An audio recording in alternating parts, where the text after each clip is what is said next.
This conference will now be recorded.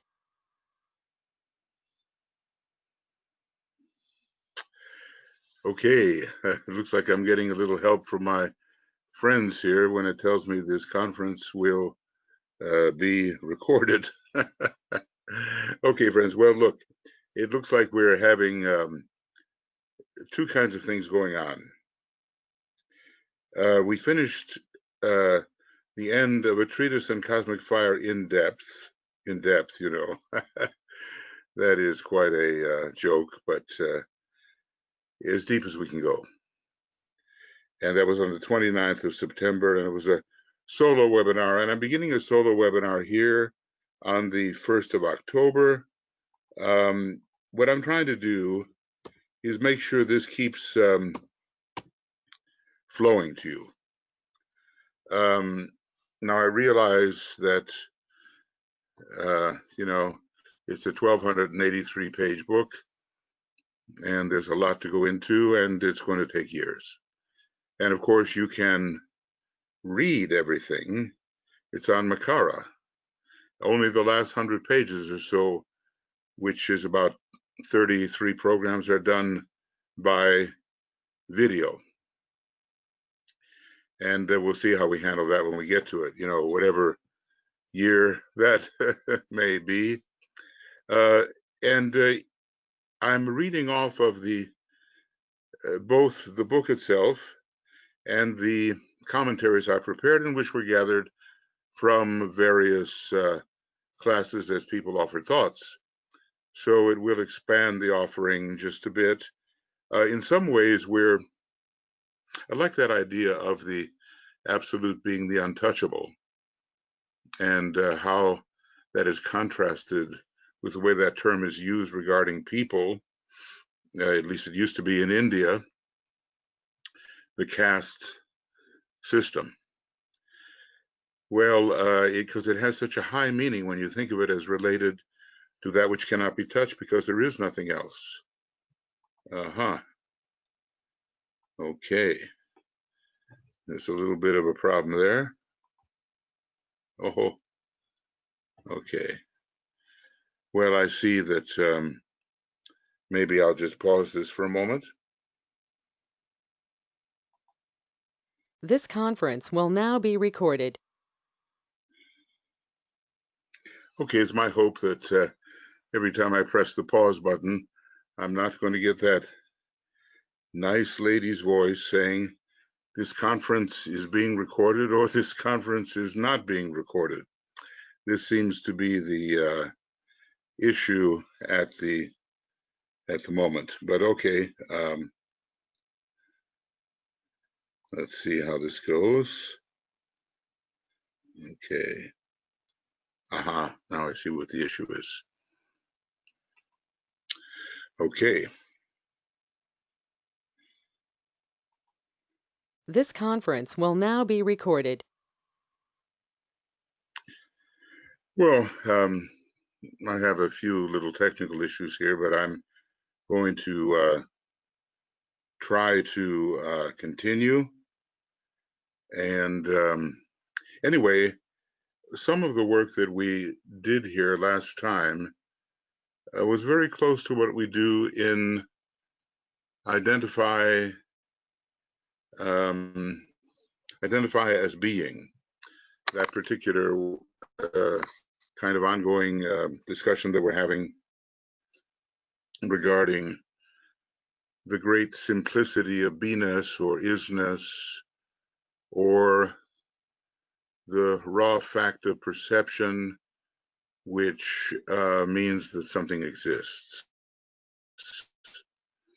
You know, if it is real, you can perceive it, it is real. Well, I shouldn't use the word real. I should use it, at least it is.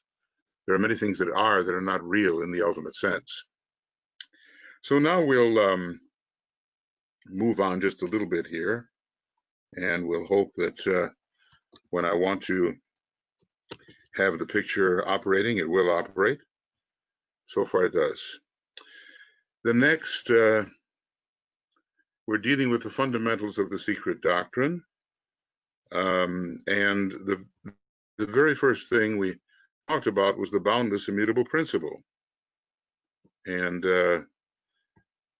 it is here. There is one boundless immutable principle, one absolute reality, which antecedes all manifested conditioned being. Every time there is manifested conditioned being, which I call the universal Mahamaya, it is anteceded by the continuance of this great reality, or the absoluteness, which has never had a beginning, which is always hard to conceive and will never have an end. It has always existed, or always been. We just even have to work with our consciousness and our minds enough to try to get to that point where we can understand or feel related to that statement.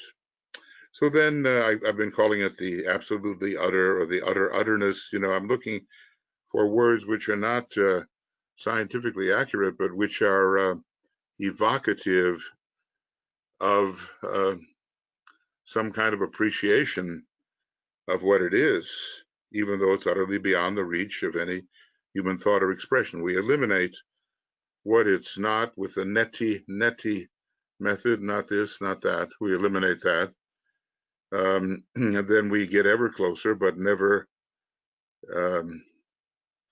arrive, cannot arrive, except in the supra-universal world, when even absolute infinitude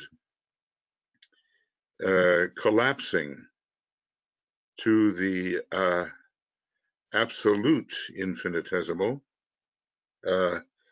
is reabsorbed into absoluteness. And those words will mean something. We don't have to worry too much about the absolute, except to say that it is the ground of all being, and that what we really are is forever. I shouldn't even use the word lives forever. It simply is forever.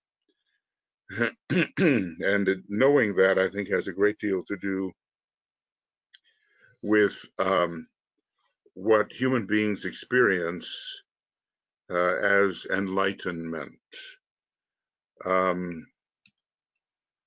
You know, you see these pictures of happy Eastern masters dancing and smiles on their face, and they've solved it, they know it. There was a great Tibetan sage.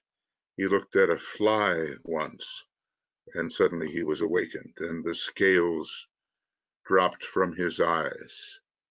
Well, we are externalizations.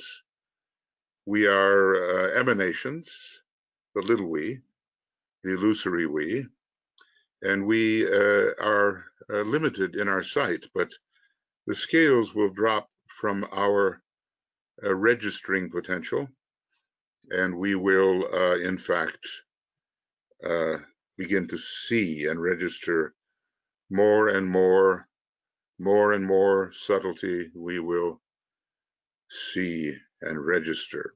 When I say see, that means every kind of sensory input, you know, the 5 senses or even the 7 senses and their higher correspondences, which we all have, but which are not yet unfolded, or maybe I should say, are not yet unveiled.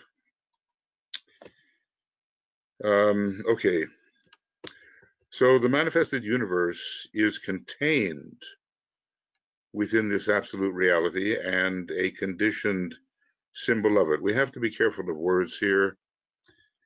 We don't, when we think of the absoluteness as the absoluteness and the absolute reality as the utter absolute reality in its in its utter stage, we cannot say that anything or isolated perception or sort of bounded, isolated perception is found within it. In a way, it's all found within it, but it has been completely it's hard to find a word here. It's sort of homogenized. It's been samified. That's a word I like to use. It relates to same and sameness. There is an utter beingness, an utter beiness, which contains all these things, or is all these things, like the manifested universe, and yet is not the form of them. The form begins to appear when something arises from absoluteness that we call the actor, the active deity. I call it the absolute deity, which can begin to perceive itself. The absolute does not perceive itself. It simply is, to a degree, can't use normal finite words, a degree so utter, the utter otherness that absolutely every form and everything and every isolated perception is somehow essentialized within it. And if we want to use a word like contained, okay, we can use contained, but our language is pretty hopeless in these matters, but we can push the boundaries of language if we have to do so, and that's what I'm trying to do. And I say, well, you have to learn a whole new language, and some protest. I don't blame them for protesting, and it's not really a whole new language. It's just a few words, really, that give us an alternative view of the isness which we are. Now, the isness is as utter as you can get. Isness is utter. Geez, can I put that down? Do I dare? Isness is utter.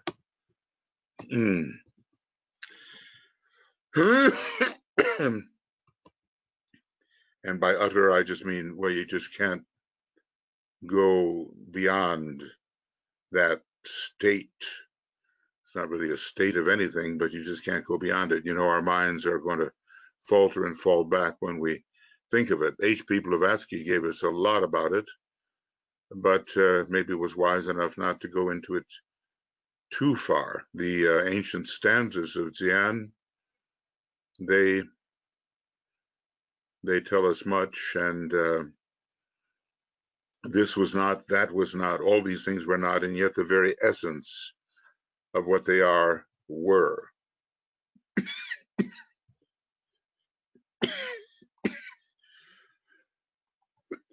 This conference will now be recorded. Okay, I'm back. Every once in a while I have one of these coughing things that happens, when you have a lot of